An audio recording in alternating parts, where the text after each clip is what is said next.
네, 안녕하세요. 서울 촌놈입니다. 오랜만에 영상을 올리는데요. 그동안 팔자에도 없는 공인중개사 시험을 좀 준비를 하느라고 영상을 많이 못 올렸습니다. 그래서 작년에 1차를 합격을 했었고, 올해 2차를 10월 26일 날 치렀는데, 가다반 채점 결과 합격한 걸로 그렇게 나와서 기쁜 마음으로 공인중개사 시험 준비와 또 시험에 대한 어떤 평가, 그다음에 향후 미래에 대해서 좀 시청자분들께 도움이 되고자 하는 마음으로 간단하게 영상을 좀 준비를 해봤습니다. 올해도 작년처럼 커리큘럼에 따라서 인강만 쭉 보면서 준비를 했는데요. 8월까지 평균 점수가 50점대밖에 안 나와서 좀 중간에 많이 좀 걱정을 했었습니다. 근데 이유가 2차 과목을 1차 과목처럼 공부한 것이 패착이었던 걸로 그렇게 생각이 돼서 2차는 암기가 필수거든요. 제대로 외우질 않으면 점수가 잘 안 나오는데 결국엔 학습 방법을 좀 바꿔서 9월, 10월 2달 동안은 8시간씩 암기 위주로 공부를 좀 하고 오답 노트를 따로 작성을 하면서 준비를 했는데 다행히 그래서 10월 마지막 모의고사 때는 한 평균 80점 정도 도달을 해서 편한 마음으로 그렇게 시험장에 갔었던 기억이 있습니다. 이번 35회 시험을 좀 개인적으로 총평을 하자면 전체적으로 모의고사 수준보다는 난이도가 높았고요. 중개사법은 함정 문제와 민법 문제가 많아서 풀 때는 쉽게 느껴졌으나 막상 채점을 해보니까 평소보다 한 10점 정도 하락을 했었습니다. 공법은 항상 어렵지만 이번에 유난히 좀 어려웠다는 평가가 좀 많았었어요. 저 같은 경우는 애들 인강을 들었었는데 공법이 그 오시훈 교수 수업이었어요. 근데 오시훈 교수가 그 모의고사 때 문제 몇 개를 예상 문제로 이렇게 출제를 했었는데 그 문제가 한 서너 문제가 그대로 나왔습니다. 그래서 그 문제를 맞추면서 하락을 했어야 될 점수가 평소 점수가 유지가 됐죠. 그래서 이것도 한 70점 좀 넘게 나왔고요. 공시법, 세법은 개인적으로는 되게 어려웠어요. 지적법은 좀 평이했는데 등기법이 좀 낯선 문제가 좀 많아서 난감했었고, 세법은 지문이 너무 길고 좀 형태를 좀 꽈서내는 문제들이 많다 보니까 딱 보고서 이게 정답이다라고 그런 느낌이 드는 그런 문제는 없었던 것 같습니다. 그래서 다 읽어보고 2개, 3개 남아서 그 중에서 이렇게 골라서 찍고 막 이렇게 했던 기억이 나서 결론적으로는 공시법, 세법은 너무 개인적으로는 힘들었고 그래서 요것 때문에 망하지 않을까 그런 생각이 좀 들었었는데 문제를 이제 맞춰보니까 다행히 이제 공시법, 세법이 점수가 제일 잘 나왔더라고요. 그러니까 이게 볼 때는 중개사법과 공법이 쉬웠는데 이 두 과목이 오히려 점수가 70점대밖에 안 나왔고 공시법, 세법은 풀 때 너무 새로운 형태의 문제가 많아서 고생을 했는데 이 답안을 맞춰보니까 오히려 얘네들이 점수가 80점 넘게 나왔다는 거죠. 합격자 관리를 하겠다라는 그 의도가 너무나 노출을 많이 한 것 같아요. 그래서 기존의 기출 문제 수준이나 기존에 많이 봐왔던 그런 문제들에서 자꾸 새로운 형태, 그러니까 그 과목의 영역을 벗어난다든가 아니면 문제 패턴을 새롭게 만든다든가 난이도 조절을 할 때 상중하가 있으면 하 문제를 줄이고 중상 문제를 늘린다든가 이런 식으로 계속 시험을 좀 어렵게 만들어서 합격자를 줄이겠다는 그런 목적이 계속 지금 느껴지고 있어서 앞으로 공인중개사 시험이 점점 더 어려워지지 않을까. 이제 더 이상 잠깐 반짝해서 붙는 시험이 아니라는 점을 인식을 하고 공인중개사 시험에 접근을 해야 될 것 같고요. 많은 시간과 노력이 이제는 소요될 수밖에 없습니다. 적당히 공부해서 요행을 바라는 분들은 도전해봐야 이제 시간 낭비 가능성이 좀 높아질 것 같고, 암기도 쉽지 않은데 이제 문제 패턴을 계속 바꾸고 난이도 조절을 하고 있기 때문에 이제는 암기만으로도 합격이 어렵습니다. 그래서 뭐 시험에 들어가는 어떤 시간과 노력, 돈 이런 부분들이 좀 낭비가 될 수가 있기 때문에 이제 함부로 도전을 하기에도 이제 되게 부담스러운 시대가 되어버렸습니다. 학습 방법에 대해서 좀 먼저 말씀을 드리면 책상에 앉아서 책을 보는 거, 게다가 1년 이상 하루 몇 시간씩 꾸준히 공부를 한다는 것이 이 공부 체질이 아는 사람들에게는 너무나 고문인 것 같아요. 거기다 이제 특히 직장 다니고 애들 돌보는 분들은 시간을 쪼개서 공부하는 건 진짜 힘들 것 같습니다.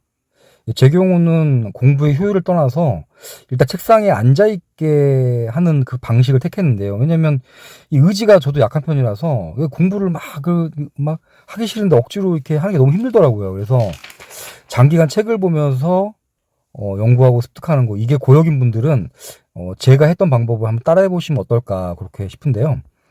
저는 강제적으로라도 공부를 하게끔 하는 방법, 그래서 인강을 틀어놓고 공부를 했어요. 이름에서 이제 제가 붙이는 건데 인강 무한 반복이라고요. 물론 이제 멍하니 이제 쳐다보지는 않았고 시청을 계속하면서 중간중간 모르는 부분이나 중요한 부분은 정지시키고서 이제 외우고 이제 이렇게 써보고 메모도 하고 외우는 그런 시간을 좀 가졌죠. 근데 이제 이게 좋은 게 뭐냐면 일단 틀어놓고 이렇게 하다 보면 그냥 몇 시간이 흘러가요. 이게 하기 싫은 공부를 어떻게든 간에 TV를 보는 것처럼 틀어놓고서 계속 메모를 하고 또 연구를 하다 보니까 이제 의지가 약하거나 공부가 하기 싫은 분들에게는 이런 방법이 좀 먹힐 수 있을 것 같아요. 그래서 인강이란 책을 보면서 공부를 하는 그런 형태로 학습을 한 것이죠. 물론 이게 정답은 아니지만 또 이제 효율이 떨어질 수도 있어요. 하지만 의지가 약하고 책상에 앉아서 공부를 하는 게 너무 힘들다, 이런 분들에게는 꽤 괜찮은 방법이 아닐까 싶습니다. 기타 개인적 의견을 좀 말씀을 드리면 결론적으로 공부하면서 기존의 기출문제와 그를 바탕으로 한 모의고사를 많이 풀어본 결과 시험이 최근 1년 사이에 급격하게 어려워지고 있다는 것을 느꼈습니다. 아마도 중개시장의 포화 상태, 전세 사기로 인한 피해가 사회적 이슈가 되면서 그런 것 같은데요. 가급적 한 살이라도 젊을 때 따셔야 된다 말씀드리고 싶어요. 나이가 먹을수록 암기력과 이해력, 공부머리가 나빠지기 때문에 한 살이라도 젊을 때 도전해 두시길 말씀드리고 싶고 2030 세대 때 하시는 게 가장 좋을 것 같긴 합니다. 그리고 기초 지식이 있으면 매우 유리한 게 또 이 공인중개사 시험이에요. 그래서 전공 분야가 이 과목 중에 있거나 직업적으로 유사성이 있으신 분들에게는 잘 따져보셔서 도전해 보시길 말씀드리고 싶고요. 독학은 좀 이제 금물이지 않을까. 최근 시험 트렌드를 고려하면 독학은 이제 좀 곤란할 것 같습니다. 합격하면은 일부를 환급해주는 학원들도 있으니까 가급적 실강이든 인강이든 커리큘럼대로 1타 강사들의 지도대로 잘 따라가시는 거를 추천을 드리고 싶습니다. 그리고 시험장에서 있었던 에피소드를 하나 말씀을 드리면, 시험 볼 때 자리운이 되게 중요한 것 같아요. 저는 작년에는 별 특이사항이 없었는데 올해는 옆열에 약 1m 정도 떨어져 있는 오른쪽 옆에 60대 아주머니가 한 분 있었는데 그분 때문에 고생을 했습니다. 시험 시작을 얼마 남겨두지 않고 지각을 해서 요란스럽게 들어와서 숨을 헐떡거리고 혼잣말을 계속 하시면서 되게 거슬리게 하셨는데, 역시나 시험 중에 계속 한숨 쉬고 혼잣말하고 시험지 시끄럽게 계속 넘기고 필기구가 안 나온다, OMR 카드 틀렸다, 시험 감독관에 계속 어필을 하는 통에 1m 바로 옆에 있던 저는 진짜 문제에 집중도 안 되고 시험 분위기도 끊기고 정말 난감했었습니다. 시험 끝나고 감독관이 OMR 카드를 걷는데 자기 제대로 표기했는지 확인한다면서 휴대폰으로 그 OMR 카드를 찍겠다고 막 우기는 통에 실랑이를 하고, 진짜 시험 끝나고도 교실이 아수라장이었었거든요. 진짜 그 통에 이제 2교시 시험 보기 전 20분 정도 조용히 자리에서 공부하려고 했는데 이 아주머니가 계속 감독관한테 카드 달라고 소리 지르고 따지는 통에 막간 공부도 못하고 밖에 나와 있었는데, 다행히 한바탕 하고 자기 분에 못 이겨가지고 2교시 시험을 안 보고 그냥 가셨어요. 그래서 제게는 어떻게 보면 되게 다행이었는데, 정말 2교시까지 같이 이 아줌마랑 봤으면은 정말 망하지 않았을까. 그래서 웃지 못할 이런 에피소드 있었는데, 시험 장소와 자리 운도 되게 중요하다는 거 참 이거 잊지 마시고요. 두서없이 말씀을 드렸는데 뭐 조금이나마 도움이 되셨기를 말씀드리고, 질문사항 있으시면 댓글로 남겨주시면은 제가 아는 범위 내에서 또 제가 경험했던 범위 내에서는 최대한 설명을 드릴 테니까 댓글 남겨주시고요. 아무튼 이번에 시험 보신 분들, 합격하신 분들 모두 축하드리고 실무에 나가시는 분들도 대박 나시길 바라겠습니다. 저는 개업을 하려고 딴 거는 사실 아니었기 때문에 원래 꿈꿨던 시골 정착과 중개업 사이에서 다시 한번 고민을 해보는 시간을 가져보도록 하겠습니다. 아무튼 오랜만에 영상을 올렸는데 앞으로 이제 좀 한가해졌으니까 다시 열심히 영상 만들어서 올리도록 할 테니까 구독, 좋아요 많이 부탁드리고 멤버십 회원이 얼마 전에 한 분이 줄어들었어요. 그래서 멤버십 많이 해주시면 제게 큰 도움이 되니까 많이 가입 부탁드리겠습니다. 다음에 또 좋은 영상으로 뵙겠습니다. 감사합니다.